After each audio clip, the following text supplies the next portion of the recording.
একচল্লিশের মান হয় 25, তার মানে 25-এর আগে মৌলিক সংখ্যা কোন কটা এই কটা। এই সংখ্যা কটা দিয়ে শুধু ক্যালকুলেটরে ভাগ দিবা। ভাগ দিলে দেখবা যদি পয়েন্ট আসে তাহলে তো বিভাজন, আর জিরো আসছে বিভাজন।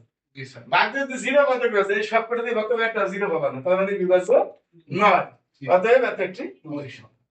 এটা সহজ করে দেয়, অন্য পদ্ধতিটি কোন পাশে কথা শুনতে ওটা একটু জটিল, ওটা একটা সূত্র মুখস্থ রাখবে।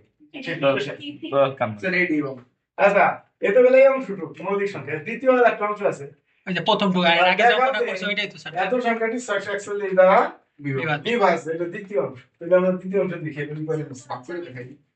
উপরে মুছতে ওই যে কি হলো, জয়ের পর 32 প্লাস 1 এর মান বের করব, তারপরে ভাগ করব, বাংলা ভাগ শেষে পরে বলবো আমরা আছে না।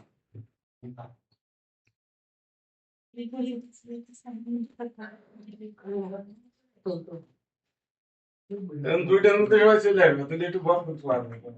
জি স্যার। বেশি আমরা করা যায় না। একটা 45 বলেন, এর আস্তে আস্তে দিকে বলে না একটা না, পয়লা এটা শুরু বলছি, একটা 45 বলছি, টার্গেট ছিল 50 এর মধ্যে শুরু করেন, কাজ করুন না 55 শুরু করে দেবেন স্যার। তো শুরু করে দেবেন যদি মনে করেন একটা দুটো অঙ্ক যাদের মিস যাবে তখন আর কি রিয়েলাইজেশন। অঙ্ক সেই সত্যি ঠিক আছে। তুই তো এমনি খাই দিয়ে আসবি দেখবি ওর রিয়েলাইজেশন লাগবে না। আচ্ছা না, ওই এমনি আচ্ছা দেখো, কৌশিকা গেছে। এটা হলো একটা বুদ্ধিমান হয়েছে, আমরা 641 এটা 640 প্লাস 1 লেখা যায় না।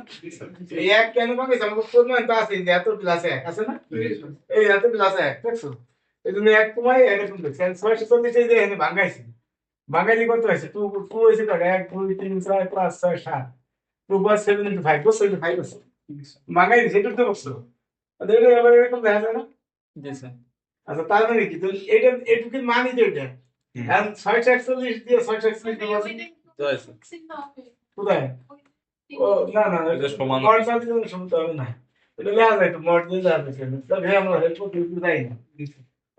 যাই হোক, এখন এটা এইটুকুর মান কত 641 না, তো এই দুটো 641 এটা 641, তো 641 আর 641 বিভাজন অবশ্যই 5 বাই 5 বিভাজন একবার যায় 5 এর ক্যাপাস, যে কোনো সংখ্যা দ্বারা তো যে কোনো সংখ্যা ওই সংখ্যা দ্বারা একবার বিভাজন, তাহলে 641 বা 641 বিভাজন, ঠিক আছে। তাহলে এইটা এই a divide a minus b, তাহলে a অনুসম b mod n, G sir কি দেখা যাবে, তা আমাকে তো এটা প্রমাণ করতে হবে, কইছে তো যে 2 পয়েন্ট যে এত 2 to the 30 এটা মানে এটা বসে তো a তাহলে m divide a minus b, তাহলে a অনুসম b mod n, কথা বুঝছো।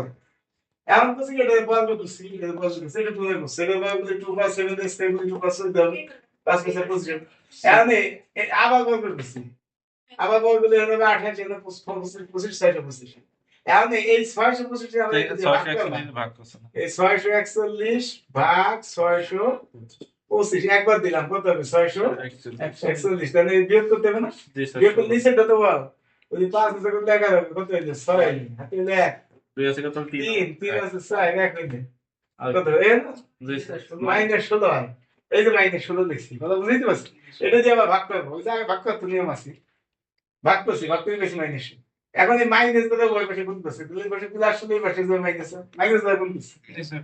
এখন 16 এখন লাগবে একটু পর পর, এবারে মাইনাস 1 আছে থাকলো, আর 2 + 4 মানে সূচকের নামে যোগ করছি 28 আর 4 + 25, আচ্ছা তাহলে a অনুসম এটা a রে এটা b, a অনুসম b mod n, তার মানে m divide a minus b, তার মানে মাইনাস হচ্ছে প্লাস m ডিভাইড এত, তার মানে এটা 641 ডিভাইড এত, তার মানে এই সংখ্যাটা এত দ্বারা বিভাজ্য, সুতরাং এই ডাইমেনশন সংখ্যাটি 641 দ্বারা বিভাজ্য।